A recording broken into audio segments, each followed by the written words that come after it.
हमारी उज्जैन की रचना, भाई साहब, आपको पृथ्वी को समझना हो तो आप उज्जैन को समझ लो तो हमारी पृथ्वी का लघु रूप ध्यान में आ जाएगा। 84 लाख योनियों का संसार जिनके माध्यम से हमारे शरीर की कल्पना की जा सकती। हमारे यहाँ 84 महादेव है।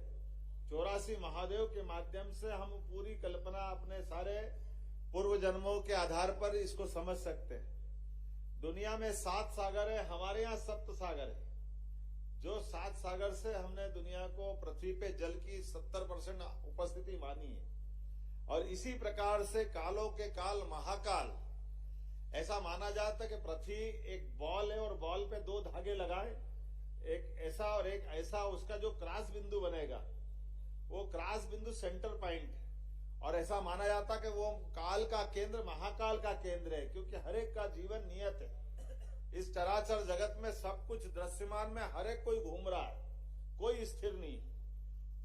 चंद्रमा पृथ्वी के चक्कर लगा रहा है, पृथ्वी सूर्य के चक्कर लगा रही है, सूर्य सौरमंडल के साथ किसी और के चक्कर लगा रहा है, कहीं आकाश गंगा तक ये क्रम जारी रहता है। और ऐसे में हम सब जानते कि पृथ्वी की रचना भी अगर अपन समझे तो हम अपने ये जो काल का नगरी है, ये वास्तव में भविष्य का ग्रीनविच है।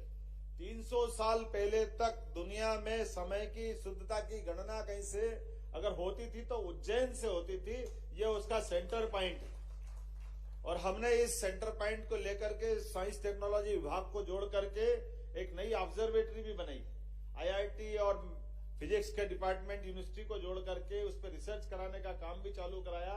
और अपनी आंखों से आप 21 जून और 22 दिसंबर को देख सकते हैं। दिन के मध्याह्न में ठीक 12 बजे सूर्य देवता जब अपनी कक्षा बदलते हैं तो आपकी आंखों से दिखाई देगा कि सूर्य उत्तरायण से दक्षिणायन में कैसे प्रवेश कर रहा है। जब ऐसा कहते कि एक समय ऐसा आता कि जब छाया भी आपका साया भी आपका साथ छोड़ देता, वो पॉइंट अगर देखना तो वो अपने उज्जैन से हमको दिखाई देता है।